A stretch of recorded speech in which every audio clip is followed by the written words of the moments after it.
নমস্কার, মা আমি ঘরকন্যা চ্যানেলে আপনাদের প্রত্যেককে স্বাগত জানাই।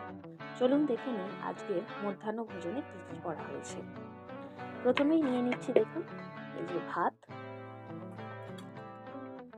নিয়ে নিলাম। এরপর নিয়ে নেব একটি কাঁচা লঙ্কা।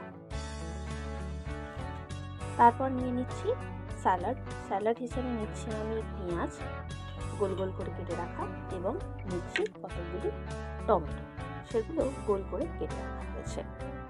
আজকে খুবই সিম্পল খাবার।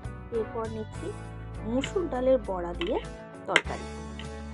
এই রেসিপি শীঘ্রই আমাদের চ্যানেলে আসতে চলেছেন।